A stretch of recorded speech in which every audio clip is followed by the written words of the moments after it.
नमस्कार मित्रांनो, तुमचे स्वागत आहे श्री स्वामी समर्थ. मित्रांनो, स्वामींचा प्रकट दिवस. सगळं सोडा, गुरुचरित्राचा हा अध्याय फक्त वाचा. नशिबात नसेल, नशिबात नाही, ते सुद्धा तुम्हाला मिळेल.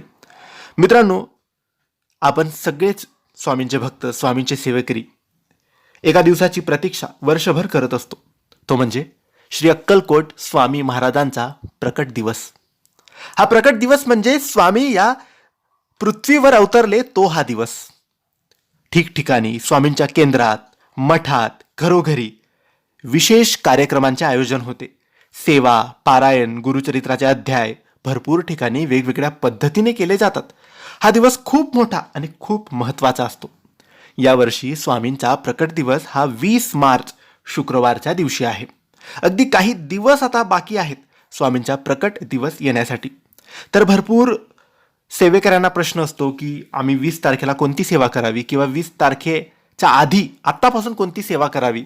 तर मित्रांनो, आज आम्ही तुम्हाला एक असा अध्याय सांगणार आहे गुरुचरित्राचा, जो तुम्ही आजपासून, उद्यापासून वाचायला सुरुवात करा आणि फक्त 20 तारखेपर्यंत वाचा. म्हणजे 20 तारीख ही तुमची शेवटची असली पाहिजे. सकाळी अंघोळ झाल्यानंतर काहीच खायचं नाही, प्यायचं नाही. शुद्ध असतो आपण, पवित्र असतो आपण, तेव्हा देवघरासमोर बसायचं, अगरबत्ती दिवा लावायचा आणि गुरुचरित्राचा हा अध्याय तुम्हाला वाचायचा आहे.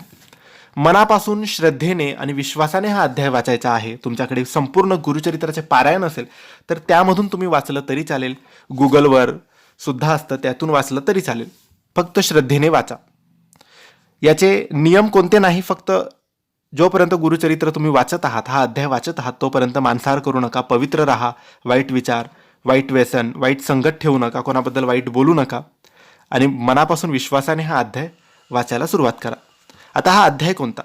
तर हा अध्याय आहे गुरुचरित्राचा 21वा अध्याय, जो तुमच्या नशिबाचं फळ तुम्हाला देईल आणि जे नशिबात नसेल ते सुद्धा तुम्हाला मिळवून देऊ शकेल.